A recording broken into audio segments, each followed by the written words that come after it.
વરે તમે જાહેરના ઉભરા કરવા માંડ્યા. આવી રીતે ઉભરા કરવાના હોય, કોઈ ન આવડતું તો આપણી પાસે શીખી જાય. પૂરા ગોઠવી દેવાનું બધી. પછી તો ટ્રેક્ટર ઉપાડ્યું, કીધું હાલો હવે રાત જોડીને આપણે છે ને ધાર ખેડી નાખી. જો રાપે હાલવા માંડી અને પાછળ તો હતા છોડવા માંડવીના. ખળ ને માંડવી બે બધી ઉપડી જાય. રાપ હાલી ગઈ તો મને તો માંડવી જડી ગઈ. માંડવીમાં માંડવી થઈ ગયા, પોપટાઈ થઈ ગયા. હાલો આપણે શેકીને ખાઈ જાય. કીધી કેવડા પોપટા. ત્યાં તો ઝરણા આવી નહીં, વહી ગઈ હોત. ઝરણા કે તાતા હંતાઈ ગઈ. પછી ઝરણાએ પાણી એટલું પીધું. ઝરણા કેમ મોડી આવી? તો કે હું નાખીને થવા ગઈ હતી. જો નસણી પહેરી લીધી. કીધું ઝરણાને દુખતું નથી કે દુખે છે થોડું. પછી તો હેને ઉપડા પડે નહીં ને એટલા માટે અમે તો બાંધવા હોત માંડ્યા. હેને ઉપડું પડી જાય. પછી તો અમે રીંગણા મોરવા માંડ્યા. મોરીને મસાલો હેને ભરવાનો હોય અંદર.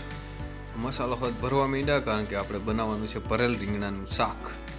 અને 11:30 વાગી ગયા હતા અને આપણે ખાવાનું મોડું થાય એમ હતું. એટલા માટે આપણે તો કુકર લઈ આવ્યા, કેમ કે જલ્દી સડી જાય ને એટલે. રીંગણા સડતા નથી. આને પેલા કર્યું ને ત્યારે થોડાક કાચા જેવા હતા. પછી એક રીંગણા મૂકવા જ મીંડા રહી ભાઈ હરખો વઘાર કરીને.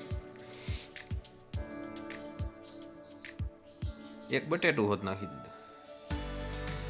એક પછી હલાવવામાં આમાં ધ્યાન રાખવું મસાલો નીકળી ન જાય ને એનું. પછી તો પાણી નાખી દીધું. પછી તો કુકરનું ઢાંકણું લીધું, પણ કે બંધ નથી થતું. કીધું આપણે રોજ ન કરતા હોય ને એટલે.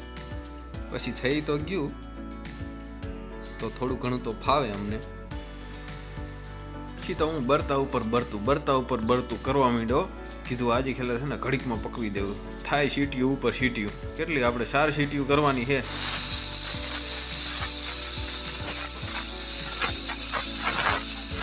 ત્યાં તો રહી ભાઈ બુલેટની શક્કર મારવા ગયા કે હું મારી આવું શક્કર.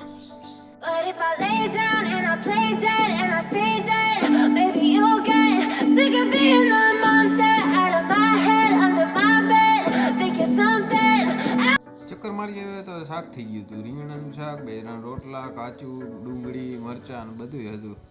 પછી ભરેલ રીંગણાનું શાક આપણે તો દાબવા માંડ્યા. ખરેખર આજે ખેલે છે ને બહુ મસ્તીનું બન્યું.